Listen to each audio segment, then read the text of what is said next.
وَلَقَدْ يَسَّرْنَا الْقُرْآنَ لِلذِّكْرِ فَهَلْ مِن مُّدَّكِرٍ الحمد لله رب العالمين والصلاة والسلام على أشرف الأنبياء والمرسلين أما بعد فأعوذ بالله من الشيطان الرجيم من همزه ونفخه ونفثه بسم الله الرحمن الرحيم رب اشرح لي صدري ويسر لي أمري واحلل عقدة من لساني يفقه قولي اللهم انفعنا بما علمتنا وعلمنا ما ينفعنا وزدنا علما فبشر عبادي الذين يستمعون القول فيتبعون أحسنه أولئك الذين هداهم الله وأولئك هم أولو الألباب.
ترجي من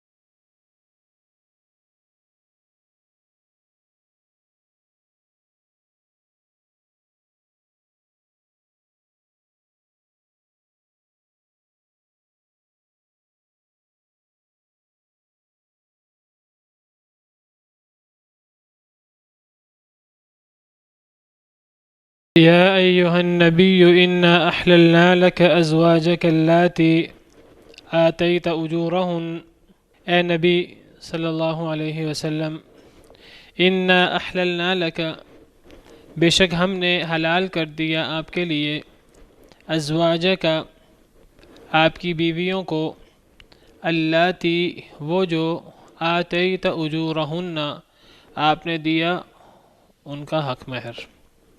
اے نبی صلی اللہ علیہ وسلم ہم نے آپ پر آپ کی وہ تمام بیویاں حلال کر دیں جن کا آپ نے حق مہر ادا کیا ہے۔ نبی کریم صلی اللہ علیہ وسلم نے اپنی بیویوں کو حق مہر دیا تھا، اور نکاح کی سب سے اہم شرط حق مہر ادا کرنا ہوتی ہے۔ حدیث میں آتا ہے کہ سب سے اہم شرط نکاح کی جس کے ذریعے تم اپنی بیویوں کے ساتھ تعلق کو جائز کرتے ہو تو وہ حق مہر ہے۔ تو آپ نے جن جن بیویوں کی حق مہر دے رکھے ہیں وہ تمام بیویاں آپ کے لیے حلال ہیں۔ تو نبی کریم صلی اللہ علیہ وسلم نے اپنی سب بیویوں کا حق مہر دیا تھا، اور آپ نے جو حق مہر دیا تھا بیویوں کا وہ 12.5 اوقیہ اور نصف۔ 12.5 اوقیہ، ایک اوقیہ کہتے ہیں 40 درہم کے برابر چاندی۔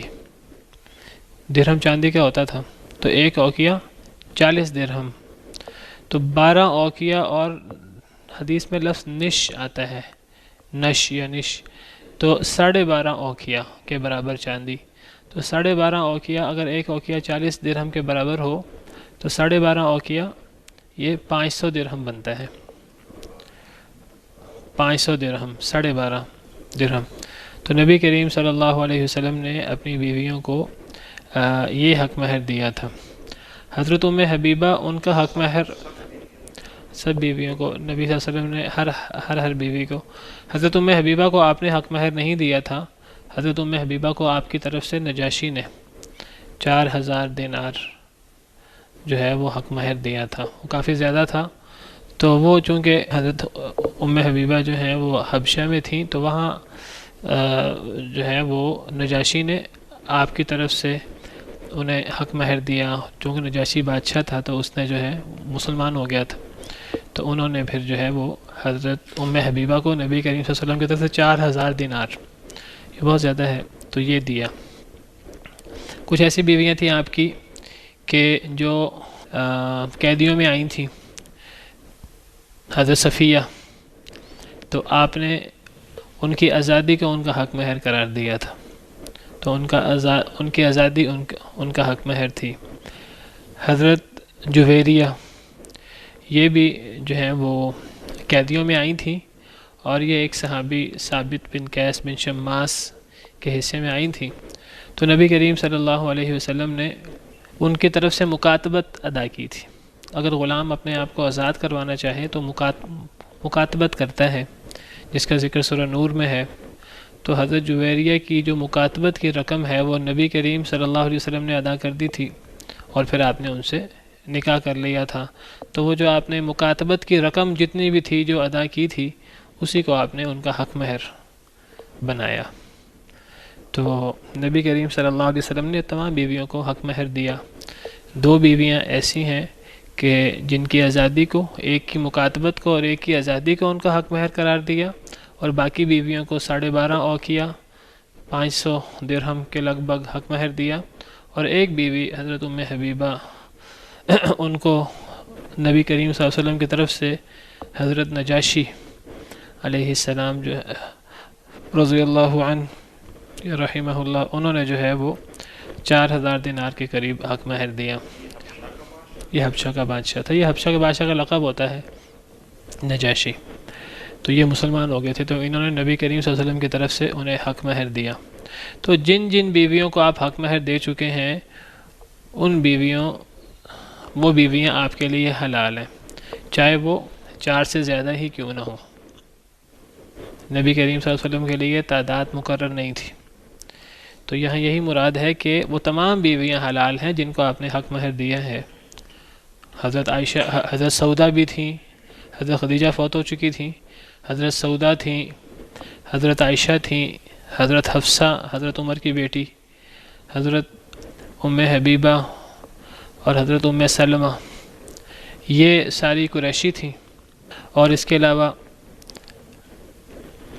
حضرت میمونہ، حضرت زینب، 2 زینب تھیں، ایک زینب بنت جہش تھیں، ایک زینب بنت خزیمہ تھیں، تو ایک جویریہ، ایک صفیہ۔ تو حضرت سودا جن سے حضرت خدیجہ کے بعد شادی کی تھی، پھر حضرت عائشہ حضرت ابوبکر کی بیٹی، پھر حضرت حفصہ حضرت عمر کی بیٹی، پھر حضرت ام حبیبہ، پھر حضرت ام سلمہ، یہ ساری کی ساری قریشی تھیں۔ اور پھر ان کے علاوہ حضرت زینب، 2 زینب ہیں، زینب بنت جہش، زینب بنت خزیمہ، یہ قریشی نہیں تھی۔ پھر حضرت صفیہ، وہ جو یہودی سردار کی بیٹی تھی، جن کی آزادی کو آپ نے حق مہر قرار دیا۔ حضرت صفیہ، حضرت جویریہ اور حضرت میمونہ جو ہے، یہ آپ کی جو ہیں بیویاں، یہ آپ کے نکاح میں تھیں، تو آپ نے چونکہ ان سب کو حق مہر دیا تھا، لہذا یہ سب آپ کے لیے جائز تھیں۔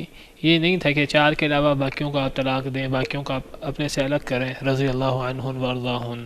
وہ بھی پھر قریشی ہوں گی، بہرحال واللہ عالم۔ تو باقی جو ہیں وہ غیر قریشی ہیں۔ تو جن بیویوں کو آپ نے حق مہر دیا ہو تو وہ آپ کے لیے حلال ہیں، چاہے وہ زیادہ ہی کیوں نہیں ہے 4 سے۔ وما ملکت یمینک، اور جن کے آپ کا دایاں ہاتھ مالک ہوا، وہ بھی لونڈیاں بھی آپ کے لیے حلال ہیں۔ مما افاء اللہ علیک، ان میں سے جو اللہ نے لٹائیں آپ پر۔ افاء کا مطلب مال غنیمت کے طور پر جو عورتیں قیدی بنی تو وہ آپ کے حصے میں آئیں تو وہ بھی آپ کے لیے حلال ہے، ان کے قریب جانا بھی آپ کے لیے حلال ہے۔ تو حضرت ریحانہ اور حضرت ماریہ قبطیہ تو یہ آپ کی لونڈیاں بھی تھیں اور آپ ان کے قریب بھی جاتے تھے۔ تو آپ کے لیے آپ کی بیویاں جن کو آپ نے حق مہر دیا ہے وہ بھی، اور وہ بھی جو جن کے آپ مالک ہیں، یعنی جو آپ کی لونڈیاں ہیں حضرت ریحانہ اور حضرت ماریہ قبطیہ، یہ بھی حلال ہیں آپ کے لیے، اور یہ عام مومنوں کے لیے بھی حلال ہوتی ہیں۔ والذین هم لفروجہم حافظون الا علی ازواجہم او ما ملکت ایمانہم، تو اللہ تعالیٰ نے بیویوں سے اور لونڈیوں سے جنسی تعلق قائم کرنے کی اجازت دی ہے۔ وبنات عمک وبنات عماتک وبنات خالک وبنات خالاتک، اور آپ کی چچا کی بیٹیاں اور آپ کی پھپھیوں کی بیٹیاں اور آپ کے ماموں کی بیٹیاں اور آپ کی خالاؤں کی بیٹیاں۔ چچا کی بیٹیاں وہ بھی حلال ہیں، پھپھیوں کی بیٹیاں بھی حلال ہیں، ان سے شادی ہو سکتی ہے، اور ماموں کی بیٹیاں بھی اور خالاؤں کی بیٹیاں بھی۔ اللاتی ہاجرن معک، جنہوں نے ہجرت کی ہے آپ کے ساتھ ہجرت کی ہے سے مراد یہ ہے جس طرح آپ نے ہجرت کی ہے اس طرح انہوں نے بھی ہجرت کی ہے۔ یہ مراد نہیں ہے کہ انہوں نے آپ کی ہمراہی میں ہجرت کی ہے، آپ کے ساتھ ہجرت کی ہے ایک قافلے کی صورت میں۔ آپ کو پتہ ہے نبی کریم صلی اللہ علیہ وسلم نے الگ ہجرت کی تھی حضرت ابوبکر صدیق رضی اللہ عنہ کے ساتھ۔ تو جنہوں نے آپ کے ساتھ ہجرت کی ہے سے مراد یعنی جس طرح آپ نے ہجرت کی ہے مکہ مکرمہ سے مدینہ کی طرف، تو اسی طرح انہوں نے بھی ہجرت کی ہے۔ بعض علماء کہتے ہیں ہاجرنا معک سے مراد جو ہے وہ مسلمان ہونا ہے، جو مسلمان ہوئی ہیں مسلمان عورتوں سے آپ کے جو رشتہ دار ہیں۔ بہرحال اللاتی ہاجرنا معک، جنہوں نے ہجرت کی آپ کے ساتھ۔ تو یہودیوں کے ہاں اور عیسائیوں کے ہاں افراط و تفریط ہے۔ عیسائی حضرات تو کزن سے بھی، چچا کی بیٹی ہو، پھوپھو کی بیٹی ہو، خالہ ماموں کی بیٹی ہو، اس سے بھی شادی کو جائز نہیں سمجھتے۔ عیسائیوں کے ہاں یہ ہے کہ 7 پشتوں تک، 7 داداؤں تک تو ان کی اولاد جو ہے وہ حرام ہوتی ہے، ان کی اولاد سے شادی نہیں ہو سکتی۔ 7 پشتوں کے بعد 8ویں پشت، 9ویں پشت، 10ویں پشت میں سے کسی کی اگر جو ہے وہ اولاد موجود ہے اس سے شادی ہو سکتی ہے۔ 7 دادا، پردادا 3ری پشت، پردادے کا باپ 4تھی پشت، اس کا باپ 5ویں، اس کا باپ 6ٹھی، اس کا باپ 7ویں، ان پشتوں میں کوئی رشتہ دار عورت آ جائے اس سے شادی نہیں ہو سکتی عیسائیوں میں۔ اس سے اوپر 7 سے اوپر 8ویں پشت یا اس سے اوپر کوئی ہو، اس سے رشتہ داری بنتی ہو 8ویں 9ویں 10ویں پشت پہ یا اس سے اوپر، تو اس سے شادی ہو سکتی ہے عیسائیوں میں۔ چچا کی بیٹی، پھوپھو کی بیٹی، خالہ کی بیٹی، ماموں کی بیٹی سے شادی نہیں ہو سکتی عیسائیوں کے ہاں۔ اور یہودیوں کے ہاں، عیسائیوں کے ہاں تو یہ غلو تھا، اور یہودیوں کے ہاں تو بالکل ہی الٹ تھا۔ ان کے ہاں وہ بھانجی سے بھی شادی جائز تھی، بھتیجی سے بھی شادی جائز تھی، صرف بہن بھائی ان کی شادی نہیں ہو سکتی تھی، باقی بھانجی سے بھی شادی جائز، بھتیجیوں سے بھی شادی جائز۔ تو یہ افراط و تفریط تھا۔ تو اللہ تعالیٰ نے ہمیں درمیانی اور بہترین امت بنایا ہے، اور اللہ نے ہمیں جو احکامات دیے ہیں وہ احکامات بھی بہترین ہیں، درمیانے احکامات ہیں جن میں افراط اور تفریط نہیں ہے۔ تو ہمارے ہاں مسلمانوں میں چچا پھوپھو کی بیٹی سے شادی جائز ہوتی ہے، خالہ ماموں کی بیٹی سے، اور بھانجا بھانجی وغیرہ سے شادی جائز نہیں ہوتی۔ 7 رشتے حرام ہیں جن میں ماں، بیٹی، بہن، خالہ، پھوپھو اور بھائی کی بیٹی اور بہن کی بیٹی، یہ 7 رشتے حرام ہیں نسب سے۔ تو کزنز جو ہیں ان سے شادی کرنا جائز۔ تو فرمایا کہ چچا کی بیٹیاں اور پھپھو کی بیٹیاں اور ماموں کی بیٹیاں اور خالاؤں کی بیٹیاں یہ بھی آپ کے لیے حلال ہیں جنہوں نے آپ کے ساتھ ہجرت کی۔ یہاں مفسرین کرام نے غور کیا، وہ کہتے ہیں کہ وبنات عمک وبنات عماتک، جب عم کا ذکر آیا، عم کسے کہتے ہیں؟ چچا، تایا کو، اور تو یہاں جب عم کا ذکر کیا تو واحد بولا، اور جب عمہ کا ذکر کیا پھپھو کا تو وہاں عمات بولا، پھپھو۔ تو عم واحد ہے، اس کی جمع کیا آتی ہے؟ اعمام، چچا یا تایا، اور عمہ اس کا مؤنث ہے عمہ، پھپھو، اس کی جمع کیا آتی ہے؟ عمات۔ تو جب چچا کا نام لیا ہے، چچا کی بیٹیاں، یہ نہیں کہا کہ چچاؤں کی بیٹیاں، بنات اعمامک نہیں کہا، کیا کہا؟ وبنات عمک، آپ کے چچا کی بیٹیاں۔ حالانکہ چچا زیادہ بھی ہو سکتے تھے، اور نبی کریم صلی اللہ علیہ وسلم کے چچا زیادہ تھے۔ یہ حکم نبی کریم صلی اللہ علیہ وسلم کے لیے بھی اور دیگر مسلمانوں کے لیے، اس میں نبی کریم صلی اللہ علیہ وسلم دیگر مسلمان برابر ہیں، اگرچہ وہ جو جن کو آپ نے حق مہر دیا ہے وہ بیویاں آپ کی زیادہ تھیں، وہ نبی کریم صلی اللہ علیہ وسلم کی خصوصیت ہے۔ باقی لونڈیوں سے تعلق اور کزن سے شادی، چچا کی بیٹی ہو، پھپھو کی بیٹی ہو، تو خالہ کی بیٹی ہو، ماموں کی بیٹی ہو، تو اس میں عام مسلمان بھی شریک ہیں۔ تو جب چچا کا نام لیا ہے، چچا کی بیٹیاں، تو چچا کو واحد ذکر کیا۔ جب پھپھو کا نام لیا ہے تو انہیں واحد ذکر نہیں کیا، یہ نہیں کہا وبناتی عمتی کا، یہ نہیں کہا، کیا کہا؟ وبناتی عماتی کا۔ پھر جب نام لیا ہے ماموں کا تو واحد ہے کہ جمع؟ وبناتی خالی کا، خال ماموں، اس کی جمع کیا آتی؟ اخوال۔ اگر جمع ہوتا تو کیا ہوتا؟ وبناتی اخوالی کا، لیکن فرمایا وبناتی خالی کا۔ جب ماموں کا لفظ بولا ہے تو واحد، اور جب خالہ کا لفظ بولا ہے تو واحد ہے کہ جمع؟ وہ جمع ہے۔ خال ماموں، اور اس کا مؤنث ہے خالہ، لیکن خالات بولا۔ ماموں کی بیٹیاں اور خالاؤں کی بیٹیاں۔ جب مردوں کا نام لیا ہے تو مذکر لیا ہے، واحد لیا ہے، جب عورتوں کا نام لیا ہے تو جمع لیا ہے۔ تو مفسرین کرام نے کہا کہ مردوں کا نام لیا تو ان کو واحد ذکر کیا، اور جب عورتوں کا نام لیا ہے تو ان کو جمع ذکر کیا۔ اس سے یعنی مردوں کو اللہ نے ایک فقیت دی ہے، ایک فضیلت دی ہے، تو اس کی طرف اشارہ ہے۔ مردوں کے لیے واحد کا صیغہ ہے اور عورتوں کے لیے جمع کا صیغہ ہے، اور اس کی اور بھی مثالیں ہیں قرآن کریم میں۔ اس کی مثالوں میں سے جب اللہ تعالیٰ نے جو ہے وہ دائیں طرف کا ذکر کیا اور بائیں طرف کا، تو چونکہ داہنی جانب جو ہے وہ زیادہ افضل ہے، تو اللہ تعالیٰ جب داہنی جانب کا ذکر کیا تو واحد کا ذکر کیا، جب بائیں جانب کا ذکر کیا تو جمع کا ذکر کیا۔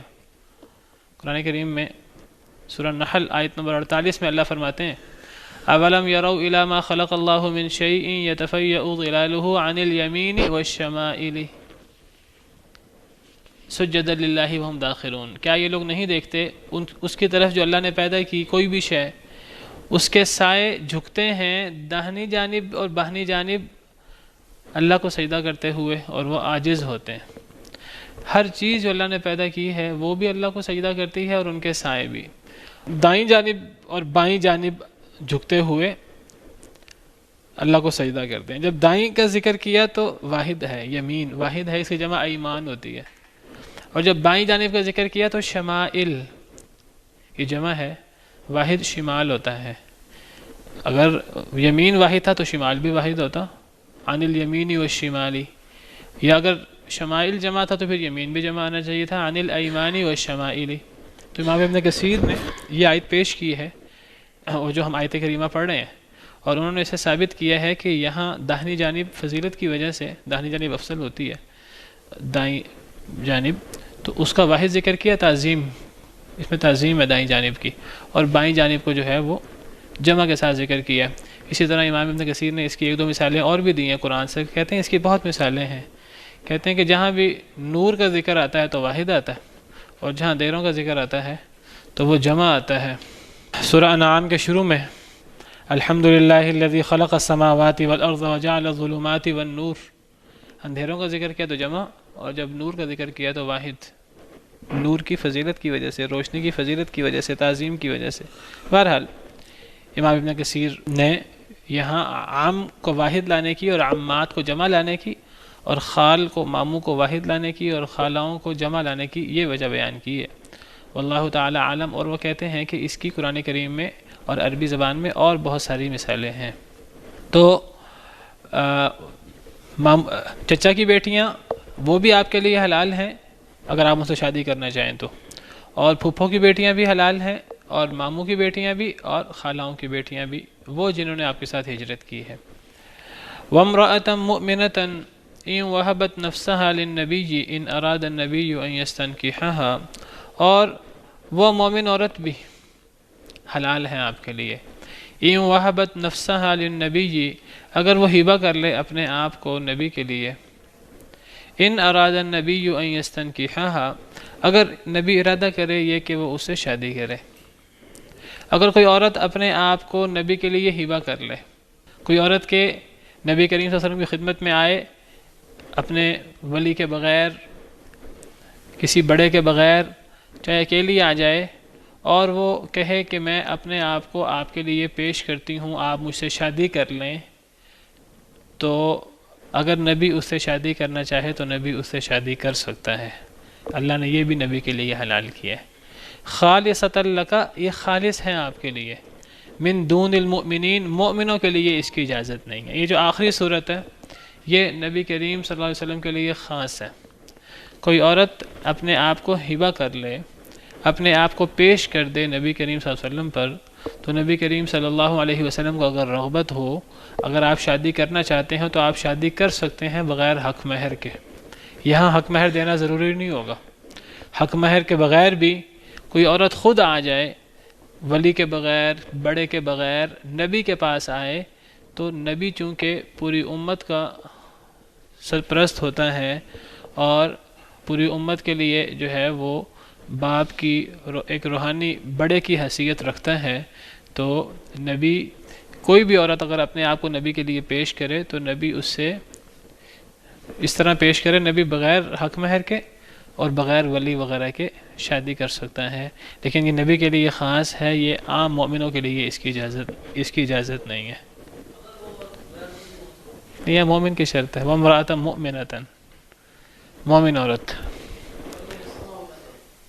مسلمان ہو جائے تو پھر بہرحال یہاں تو وہ ایک مخصوص صورت بیان کی ہے، مومن عورت اگر اپنے آپ کو پیش کرے نبی کے لیے تو نبی کے لیے اس کی اجازت موجود تھی، اگرچہ نبی کریم صلی اللہ علیہ وسلم نے اس سے فائدہ نہیں اٹھایا اس اجازت سے، اگرچہ کچھ عورتوں نے اپنے آپ کو آپ کے لیے پیش کیا کہ آپ ہم سے شادی کر لیں، تو نبی کریم صلی اللہ علیہ وسلم نے ان سے شادی نہیں کی، آپ نے بلکہ ان کی شادی، چونکہ انہوں نے اپنے آپ کو آپ کے لیے پیش کر دیا تھا، تو پھر آپ نے اپنی مرضی سے جہاں آپ نے چاہا آپ نے ان کی شادی کروا دی۔ یہ حدیث ہے، صحیح بخاری کی حدیث ہے، حضرت سہل بن سعد بیان کرتے ہیں، جاءت امرأۃ الی رسول اللہ صلی اللہ علیہ وسلم، آئی ایک عورت نبی کریم صلی اللہ علیہ وسلم کے پاس، فقالت، تو اس نے کہا، یا رسول اللہ، اے اللہ کے رسول، انی قد وہبت لک من نفسی، بے شک میں نے ہبہ کیا ہے آپ کے لیے اپنے آپ کو، میں اپنے آپ کو آپ کے لیے پیش کرتی ہوں، آپ مجھ سے شادی کر لیں۔ تو یہاں تو وضاحت نہیں ہے، یہاں مختصر حدیث ہے، یہاں تو حدیث میں ہے فقال رجل زوجنیہا، ایک آدمی نے کہا اے نبی صلی اللہ علیہ وسلم مجھ سے اس کی شادی کر دیں۔ یہاں مختصر حدیث ہے، دیگر حدیثوں میں صراحت ہے کہ نبی کریم صلی اللہ علیہ وسلم نے اس کو دیکھا ایک دفعہ، پھر آپ نے نظر جھکا لی، آپ نے جو ہے وہ اس سے شادی کرنا نہیں چاہی۔ تو جب ایک آدمی نے یہ دیکھا کہ نبی کریم صلی اللہ علیہ وسلم اس سے شادی نہیں کرنا چاہتے، تو اور یہ اپنے آپ کو نبی کریم صلی اللہ علیہ وسلم کے لیے پیش کر رہی ہے، گویا کہ اس نے اپنا آپ نبی کے حوالے کر دیا ہے کہ اب آپ خود مجھ سے شادی کر لیں یا کسی سے بھی شادی کروا دیں۔ تو ایک آدمی نے کہا کہ مجھ سے اس کی شادی کروا دیں، تو نبی کریم صلی اللہ علیہ وسلم نے فرمایا قد زوجناکہا بما معک من القرآن، ہم نے اس عورت کی شادی تجھ سے کروا دی ہے جو تیرے پاس قرآن ہے اس کی عوض۔ یہ حدیث مختصر ہے، دیگر احادیث میں صراحت ہے، صحیح احادیث میں ہی، صحیح بخاری، صحیح مسلم وغیرہ کی احادیث میں ہی صراحت ہے کہ نبی صلی اللہ علیہ وسلم نے اس آدمی سے پوچھا تھا جس نے کہا تھا مجھ سے شادی کروا دیں، پوچھا تھا تمہارے پاس کیا ہے؟ وہ کہنے لگا میرے پاس میرے اس ازار کے علاوہ کچھ بھی نہیں ہے، یہ جو میں نے پہنا ہوا ہے نیچے کی چادر۔ تو آپ نے فرمایا اگر تم یہی چادر اسے دے دو گے تو تم خود کیا کرو گے، خود کیا پہنو گے؟ آپ نے فرمایا کوئی اور چیز تلاش کرو۔ اس نے کہا میرے پاس کچھ بھی نہیں ہے۔ آپ نے فرمایا کوئی چیز تلاش کرو چاہے لوہے کی انگوٹھی کیوں نہ ہو، تو اس سے بھی یہ بھی چیز حق مہر ہو سکتی ہے. یعنی حق مہر کی اتنی اہمیت ہے، آپ نے فرمایا کوئی چیز ضرور تلاش کرو، چاہے وہ چھوٹے سے چھوٹی چیز کیوں نہ ہو. وہ آدمی تروش کر کے آیا، اس نے کہا میرے پاس تو لوہے کی انگوٹھی بھی نہیں ہے. تو پھر آپ نے اسے پوچھا کہ تمہیں کچھ قرآن یاد ہے؟ اس نے کہا مجھے قرآن یاد ہے. تو آپ نے فرمایا کہ تم قرآن کی یہ صورتیں اپنی بیوی کو سکھا دینا، اس صورتوں کے بدلے میں نے تم سے اس کی شادی کر دی ہے. تو یہ پورا واقعہ ہے. تو کئی عورتوں نے اپنے آپ کو نبی کریم صلی اللہ علیہ وسلم کے لیے ہبہ کیا، لیکن نبی کریم صلی اللہ علیہ وسلم نے کسی سے شادی نہیں کی. بعض روایات میں آتا ہے کہ حضرت انس نے حدیث بیان کی نبی کریم صلی اللہ علیہ وسلم کے زمانے کے بعد. آپ کے بعد حضرت انس نے ایک دفعہ حدیث بیان کی کہ بعض عورتیں اپنے آپ کو نبی کریم صلی اللہ علیہ وسلم پر پیش کر دیتی تھیں کیونکہ اللہ نے آپ کو خاص طور پہ اجازت دی تھی. تو حضرت انس نے بیان کیا کہ ایک عورت نے اپنے آپ کو نبی کریم صلی اللہ علیہ وسلم کے لیے پیش کیا تو جب حضرت انس کی بیٹی بھی پاس بیٹھی ہوئی تھی. جب حضرت انس یہ حدیث بیان کر رہے تھے، حضرت انس کی بیٹی نے جب یہ سنا تو وہ کہنے لگی کہ کیا اس عورت کو جو اپنے آپ کو نبی کریم صلی اللہ علیہ وسلم کے لیے پیش کرتی تھی اسے شرم نہیں محسوس ہوتی تھی کہ سب کے سامنے جو ہے وہ اپنے آپ کو نبی کے سامنے پیش کر دیتی؟ تو یہ تو عورتوں کے لیے بڑی شرم کی بات ہوتی ہے اگر عورتیں اس طرح کر کے خود چلی جائیں، چاہے وہ نبی کیوں نہ ہو، تو چلی جائیں اور جا کر اس سے کہہ دیں کہ آپ مجھ سے شادی کرنا چاہیں تو مجھ سے شادی کر لیں. تو عورتیں اپنے آپ کو نبی کے لیے ہبہ کر لیں. تو حضرت انس کہنے لگے اپنی بیٹی سے کہ وہ تم سے بہتر تھی، وہ اصل میں نبی کریم صلی اللہ علیہ وسلم کی زوجیت کی فضیلت لینا چاہتی تھی.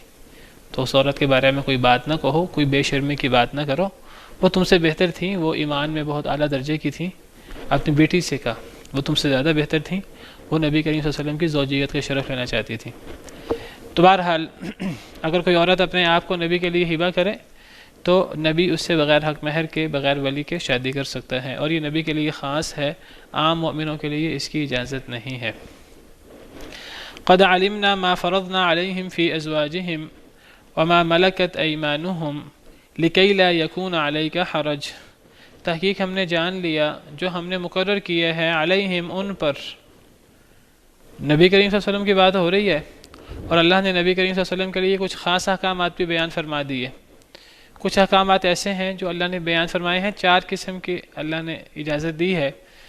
تو ان میں سے کچھ احکامات ہیں جو نبی کریم صلی اللہ علیہ وسلم کے لیے خاص ہیں، اور کچھ احکامات ہیں جس میں نبی کریم صلی اللہ علیہ وسلم اور عام مسلمان شریک ہیں. مثلا اللہ نے فرمایا کہ جن کو آپ نے حق مہر دیا ہے وہ سب آپ کے لیے حلال ہے. عام مسلمانوں کے لیے اگر کسی کے پاس 4 سے زیادہ بیویاں تھیں تو ان کو طلاق کا حکم ہوا، لیکن نبی کریم صلی اللہ علیہ وسلم کو فرمایا گیا کہ جن کو آپ حق مہر دے چکے ہیں وہ سب کے سب آپ کے لیے حلال ہیں. وہ زیادہ بیویاں تھیں جب یہ آیات اتری تو سب کے سب آپ کے لیے حلال ہیں، یہ آپ کے لیے خاص بات تھی. پھر آپ کو فرمایا گیا کہ آپ کی لونڈیاں وہ بھی آپ کے لیے حلال ہیں، یہ عام مسلمانوں کے لیے بھی حلال تھیں. پھر فرمایا کہ چچا پھپھو کی بیٹیاں اور خالہ اور ماموں کی بیٹیاں بھی آپ کے لیے حلال ہیں، یہ عام مسلمانوں کے لیے بھی حلال ہیں. اور پھر فرمایا کہ کوئی عورت اگر اپنے آپ کو، مومن عورت اپنے آپ کو آپ کے لیے ہبہ کرے تو اگر آپ اس سے شادی کرنا چاہیں تو وہ خاص آپ کے لیے حلال ہے، عام مومنوں کے لیے نہیں. پھر اللہ تعالیٰ فرماتے ہیں کچھ احکامات ایسے ہیں جو نبی کریم صلی اللہ علیہ وسلم کے لیے خاص بیان فرمائے. پھر فرمایا کہ ہم نے جان لیا جو ہم نے مقرر کیا ہے ان پر، یعنی مومنوں پر. علیہم سے مراد مومن ہے، جو مومنوں پر، مسلمانوں پر جو ہم نے شادی بیاہ کے حوالے سے جو احکامات نافذ فرمائے ہیں، ہمیں بخوبی علم ہے جو ہم نے ان کے لیے احکامات بیان فرمائے ہیں. فی ازواجہم، ان کی بیویوں کے حوالے سے، وما ملکت ایمانہم، اور جو ان کی لونڈیوں کے حوالے سے احکام ہیں، ہمیں بخوبی علم ہے جو ہم نے ان کے لیے بیان کیے ہیں. لکی لا یکون علیک حرج، تاکہ نہ ہو آپ پر کوئی حرج. جو مومنوں کے لیے شادی کے اور لونڈیوں کے احکامات ہیں وہ ہمیں پتہ ہے، ان کے لیے احکامات فرق ہو سکتے ہیں. آپ نے جن بیویوں کو حق مہر دیا ساری آپ کے لیے حلال ہیں، مومنوں کے لیے 4 سے زیادہ جائز نہیں ہے، جس طرح قرآن کریم میں دیگر آیات میں، احادیث مبارکہ میں موجود ہے. وَإِنْ خِفْتُمْ أَلَّا تُقْسِطُوا فِي الْيَتَامَىٰ فَانكِحُوا مَا طَابَ لَكُم مِّنَ النِّسَاءِ مَثْنَىٰ وَثُلَاثَ وَرُبَاعَ. 2 3 4 شادی کر سکتے ہو، اس سے زیادہ نہیں. اور احادیث مبارکہ میں آتا ہے، فرمایا قد علمنا ما فرضنا علیہم فی ازواجہم وما ملکت ایمانہم لکی لا یکون علیک حرج. ہم نے جان لیا جو ہم نے مقرر کیا ہے ان پر، یعنی مسلمانوں پر، دیگر مسلمانوں پر، فی ازواجہم وما ملکت ایمانہم، ان کی بیویوں اور ان کی لونڈیوں کے بارے میں، لِكَيْ لَا يَكُونَ عَلَيْكَ حَرَج، تاکہ نہ ہو آپ پر کوئی حرج۔ عام مسلمانوں کے لیے کچھ پابندیاں ہیں، وہ 4 سے زیادہ شادی نہیں کر سکتے۔ قرآن کریم میں بھی اللہ نے اس کا حکم دیا 4 کا، اور احادیث مبارکہ میں بھی ہے۔ قرآن کی آیت آپ کے سامنے پڑھی ہے ابھی، تو حدیث میں آتا ہے، بعض حدیث میں آتا ہے کہ بعض صحابہ مسلمان ہوئے تو ان کے نکاح میں 4 سے زیادہ بیویاں تھیں، تو نبی صلی اللہ علیہ وسلم نے انہیں 4 کو رکھنے کا اور باقیوں کو طلاق دینے کا حکم دیا تھا۔ تو جو عام لوگوں کے لیے اللہ کے احکامات ہیں، اللہ کو بڑا پتہ ہے ان کا، کہ وہ 4 سے زیادہ بیویوں سے شادی نہیں کر سکتے بیک وقت۔ ہاں لونڈیاں وہ اگر 1 سے زیادہ بھی ہوں، کئی بھی ہوں، تو لونڈیاں رکھی جا سکتی ہیں۔ تو جو عام مسلمانوں کے بارے میں احکامات ہیں، ہمیں پتہ ہے کیا احکامات ہیں۔ آپ کے لیے بعض گنجائشیں ہیں، اس میں 4 سے زیادہ کی گنجائش ہے، اور جو عورت اپنے آپ کو آپ کے لیے ہبہ کرے، آپ اس سے بغیر حق مہر کے، بغیر ولی وغیرہ کے نکاح کریں، یہ جو آپ کے لیے گنجائش رکھی ہے، کیوں رکھی ہے؟ لِكَيْ لَا يَكُونَ عَلَيْكَ حَرَج، تاکہ آپ پر کوئی تنگی نہ ہو۔ جب اللہ نے آپ پر بڑی ذمہ داری ڈالی ہے تو اللہ نے آپ کو بعض خاصیتیں بھی دی ہیں، آپ کے لیے بعض گنجائشیں بھی موجود ہیں، تو تاکہ آپ اس بارے میں کوئی دل میں تنگی محسوس نہ کریں، آپ کے لیے جائز ہے بعض خاص معاملات بھی۔ کوئی عورت ہبہ کرے اپنے آپ کو، وہ بھی جائز ہے، اگرچہ آپ نے جو ہے وہ شادی نہیں کی اس طرح، لیکن آپ کے لیے جائز تھا اگر آپ کرتے تو، تاکہ آپ کے دل میں تنگی نہ ہو کسی قسم کی۔ وَكَانَ اللَّهُ غَفُورًا رَحِيمًا، اور ہیں اللہ تعالیٰ بہت بخشنے والے، بہت رحم کرنے والے۔ ایسی صورت ہو تو کوئی اور چیز بھی دی جا سکتی ہے، کوئی چیز سکھانا، یہ بھی حق مہر ہو سکتا ہے۔ قرآن کریم سکھانا، اگر عام حق مہر نہ ہو نقد، تو قرآن کریم سکھانا بھی حق مہر ہو سکتا ہے۔ جس کا کوئی ولی نہ ہو، اس کا نبی ولی ہوتا ہے۔ جب اس نے اپنے آپ کو ہبہ کر لیا آپ کے لیے، تو جب آپ کے لیے وہ جائز تھی تو آپ اس کی شادی کسی اور سے بھی کروا سکتے تھے۔ اب آپ کو اختیار ہے تو، لیکن آپ نے حق مہر بھی دلوایا، اور آپ ولی ہیں، نبی خود بھی ولی ہوتا ہے۔ نکاح ہوتا ہی نہیں ہے وہ، لا نکاح الا بولی و شاہد عدل، اور اس طرح حدیث میں آتا ہے کہ جو عورت بھی اپنا نکاح ولی کے بغیر کرے تو وہ نکاح نہیں ہوتا، اس کا نکاح باطل ہوتا ہے۔ حدیث میں آتا ہے ایم امرأۃ نکحت بغیر اذن ولیہا فنکاحها باطل باطل باطل، 3 دفعہ حدیث میں آتا ہے، جو عورت بھی اپنا نکاح ولی کے بغیر کرے اس کا نکاح باطل ہوتا ہے، باطل ہوتا ہے، باطل ہوتا ہے۔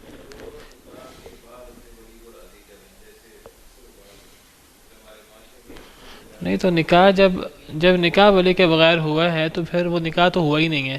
اگر ولی کو بعد میں راضی کر لیں، بعد میں نکاح کر لیں۔ ولی کے بغیر نکاح ہوتا ہی نہیں ہے۔ دیکھیے اسلامی طور طریقہ یہ نہیں ہے کہ لڑکیاں لڑکے اپنے جو ہیں یہ خود تلاش کریں، یہ بڑے خاندان والے کرتے ہیں اور بزرگ کرتے ہیں، تو انہی کو کرنا چاہیے۔ ارینج میرج جو ہے وہ اسلام کی نظر میں صحیح ہے، تو باقی لڑکی سے پوچھنا چاہیے اور لڑکی کی پوری رائے لینی چاہیے۔ اگر لڑکی راضی نہ ہو تو پھر شادی نہیں کرنی چاہیے، لیکن شادی جو ہے وہ ولی کروائے گا۔ کچھ نہیں تھا تو قرآن سے جو ہے نا وہ آپ نے قرآن سکھانے کو حق مہر مقرر کر دیا، تو قرآن سکھانا یہ بھی ایک اجرت ہے۔ ایک صحابی نے دم کیا تھا قرآن پڑھ کے، تو ان کو اس دم کے بدلے 30 بکریاں ملی تھیں۔ اب صحابہ کرام میں اختلاف ہوا کہ یہ بکریاں ہمیں لینا جائز ہیں کہ نہیں، تو انہوں نے کہا کہ ہم ان بکریوں کو استعمال نہیں کرتے جب تک ہم نبی کریم صلی اللہ علیہ وسلم سے پوچھ نہ لیں، صحیح بخاری کی روایت ہے۔ تو جب نبی کریم صلی اللہ علیہ وسلم کے پاس آئے اور آپ سے پوچھا تو آپ نے فرمایا کہ بہترین چیز جس پہ تم اجر لیتے ہو وہ قرآن ہے، تم لے سکتے ہو یہ اجر، اور آپ نے فرمایا اس میں میرا حصہ بھی رکھو۔ تو قرآن پر کوئی چیز سکھانے پر اجرت لی جا سکتی ہے، لیکن بہرحال اس میں جو ہے وہ اس سے بچنا چاہیے کہ انسان جو ہے وہ اس کو کمائی کا ذریعہ بنا لے اور انسان پورا بھروسہ اس پہ کرے۔ انسان کے پاس اور کوئی ذریعہ نہ ہو تو انسان اگر صرف وہ پڑھنے پڑھانے کا کام کر رہا ہے تو انسان جو ہے وہ قرآن کریم پر پڑھانے پر اجرت لے سکتا ہے، اور جب وہ اجرت لے سکتا ہے تو یہ اجرت حق مہر بھی بن سکتی ہے۔ اگر کوئی اور ذریعہ نہ ہو، کوئی اور ذریعہ ہو تو پھر انسان کو اسی کو حق مہر بنانا چاہیے۔ اس طرح نعتیں پڑھ کر نبی کریم صلی اللہ علیہ وسلم کی محبت میں انسان نعت پڑھے اور جو ہے وہ انسان ساتھ تقاضا کرے کہ مجھے جو ہے نا اس کی کوئی رقم دو، تو یہ تقاضا کرنا تو بنتا نہیں ہے. باقی کوئی شخص تقاضے کے بغیر کوئی دے دے، شاید اس کی جو ہے وہ کسی حد تک اجازت موجود ہو. اللہ تعالی عالم. چلیں آگے پڑھ لیتے ہیں، اگلی آیت مکمل کر لیں.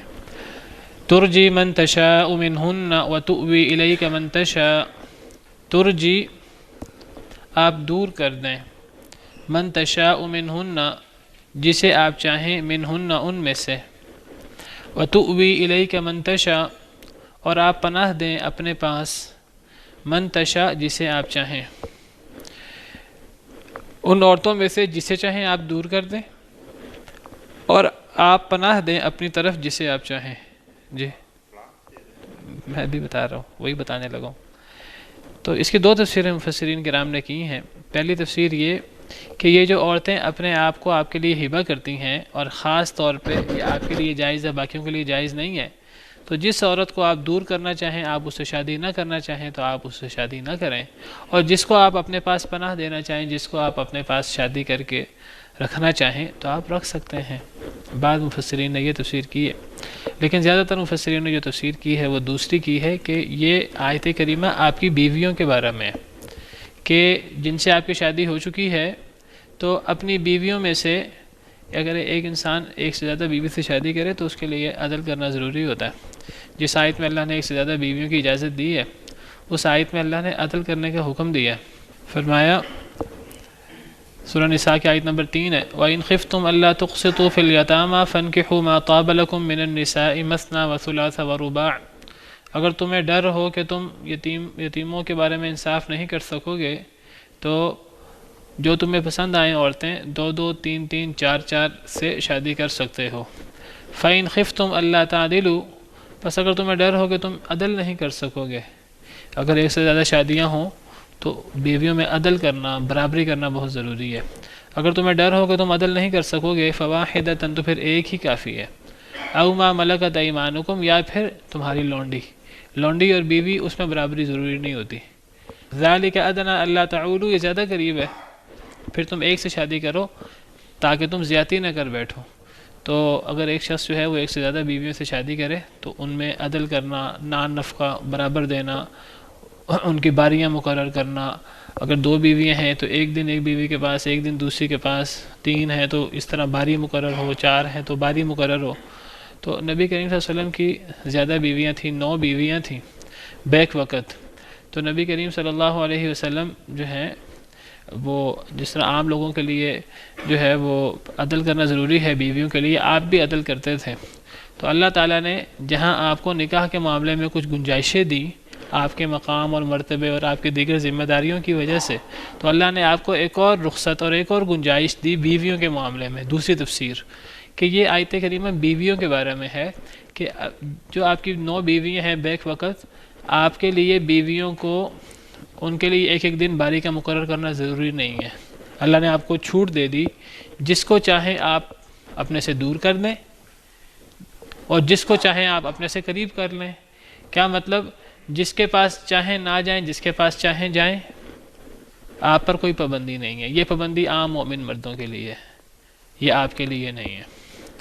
حضرت عائشہ رضی اللہ عنہا کے بارے میں آتا ہے کہ حضرت عائشہ رضی اللہ عنہا جب یہ اللہ تعالیٰ نے اجازت دی آپ کو کہ آپ اس عورت سے بھی شادی کر سکتے ہیں جو عورت اپنے آپ کو آپ کے لیے ہبہ کر لے، تو حضرت عائشہ فرمانے لگیں، صحیح مسلم کی روایت ہے، صحیح بخاری میں بھی موجود ہے، حضرت عائشہ کہنے لگیں اما تستحیی امرأۃ تہب نفسها لرجل کیا ایک عورت حیا نہیں کرتی، اسے شرم محسوس نہیں ہوتی کہ وہ اپنے آپ کو ایک مرد کے لیے ہبہ کر لے.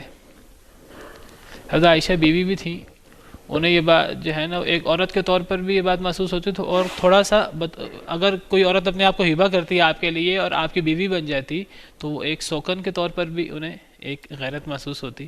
تو حضرت عائشہ فرماتی تھیں، یہ جب آیت اتری وامرأۃ مؤمنۃ والی، وہ کہا کرتی تھیں کہ کیا ایک عورت کو شرم محسوس نہیں ہوتی اس بات سے کہ وہ اپنے آپ کو ایک مرد کے لیے ہبہ کر رہی ہے، خود بخود اپنے آپ کو پیش کر رہی ہے.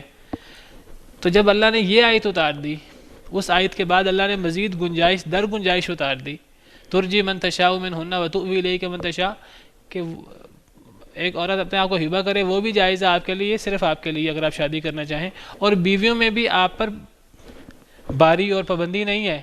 تو حضرت عائشہ فرمانے لگیں تو میں نے کہا ان ربک لیسارع لک فی ہواک، اللہ تعالیٰ تو آپ کو زیادہ سے زیادہ گنجائش اور زیادہ سے زیادہ آسانی دینا چاہتے ہیں۔ اللہ تعالیٰ تو آپ کی خواہش پوری کرنے میں اور بہت زیادہ جلدی کرتے ہیں۔ وہ جو پچھلی آئی تھا وہ بھی اللہ نے آپ کے مقام کی وجہ سے اور آپ کی فضیلت کی وجہ سے آپ کو گنجائش دیتے ہوئے اتاری، اور جب یہ آئی ترجی من تشاء منہن تو اس میں تو مزید گنجائش اللہ نے آپ کو دی۔ تو حضرت عائشہ فرمانے لگیں کہ اللہ تو آپ کو گنجائشیں دینے میں بہت جلدی کر رہے ہیں، بہت جلدی کرتے ہیں، اور اللہ تعالیٰ آپ کو بہت زیادہ گنجائشیں دیتے ہیں۔ تو اس کا مطلب یہ ہے کہ اپنی بیوی میں سے جس بیوی کو آپ چاہیں آپ اس کے پاس نہ جائیں، آپ اس کی باری نہ دیں، اور جس کو چاہیں آپ اپنے قریب کر لیں، اپنے پاس پناہ دیں، جس بیوی کے پاس جانا چاہیں جائیں، جس کے پاس نہ جانا چاہیں نہ جائیں۔ وَمَنِ ابْتَغَيْتَ مِمَّنْ عَزَلْتَ، اور جس کو آپ تلاش کریں، ابتغیت ممن عزلت، ان میں سے جن کو آپ دور کر لیں، جن کو آپ معزول کر لیں، فلا جناح علیک، تب بھی آپ پر کوئی حرج نہیں ہے۔ یعنی آپ کے لیے بیویوں میں باری مقرر کرنا ضروری نہیں ہے۔ اچھا اگر آپ کچھ بیویوں کی باری چھوڑ دیں، آپ کے 9 بیویوں میں سے میں 3 کی باری مقرر کرتا ہوں، یہ 4 کی مقرر کرتا ہوں، باقیوں کی کرتا ہی نہیں۔ اب جن کو آپ نے چھوڑ دیا ہوا ہے ہیں بیویاں آپ کی، آپ نے باری نہیں رکھی، آپ کے لیے اجازت ہے، امت کے لیے اجازت نہیں ہے۔ اگر جن کو آپ نے معزول کیا ہوا ہے، اگر آپ ان میں سے کسی کو قریب کرنا چاہیں تب بھی آپ پہ کوئی حرج نہیں ہے۔ اللہ نے آپ کو ہر قسم کی گنجائش دے دی، آپ کے مقام اور مرتبے کی وجہ سے۔ آپ نے جو زیادہ شادیاں کی تھیں ان کے کچھ مقاصد تھے، تو یہ زیادہ شادیاں کچھ مقاصد کے لیے ہیں، یہ آپ کو پریشان کرنے کے لیے نہیں ہیں، آپ پر بہت زیادہ ذمہ داریوں کے لیے نہیں ہیں۔ جس کو چاہیں دور کر دیں، جس کو چاہیں قریب کر دیں، جس کو آپ نے دور کیا ہو، اپنے سے الگ کیا ہو، اگر آپ اس کو قریب کرنا چاہیں آپ پر پھر بھی کوئی حرج نہیں ہے۔ ذَلِكَ أَدْنَىٰ أَن تَقَرَّ أَعْيُنُهُنَّ، یہ زیادہ قریب ہے کہ ٹھنڈی رہیں ان کی آنکھیں، وَلَا يَحْزَنَّ، اور وہ غم نہ کریں بیویاں، وَيَرْضَيْنَ بِمَا آتَيْتَهُنَّ كُلُّهُنَّ، اور وہ راضی ہو جائیں اس پر جو آپ ان کو دیتے ہیں۔ اللہ نے فرمایا کہ یہ کیوں احکامات اللہ نے اتارے ہیں؟ اگر بیویوں کو آپ سے کبھی کسی وجہ سے کوئی شکایت ہو تو بیویوں کو شکایت نہ رہے۔ اللہ نے آیتیں اس لیے اتار دی کہ بیویاں سمجھیں کہ یہ ہمارا حق ہے ہی نہیں، باری مقرر کرنا نبی صلی اللہ علیہ وسلم پر فرض ہے ہی نہیں۔ اگر نبی کسی وقت وہ باری نہ دے سکیں کسی بیوی کو، کسی کے پاس نہ جا سکیں، تو بیویاں کہیں ہمارا تو حق ہی نہیں تھا۔ تو ان کی آنکھیں ٹھنڈی رہیں، وہ غم نہ کریں، اور آپ جتنا ان کو دیں تھوڑا زیادہ وہ اس پر راضی ہو جائیں۔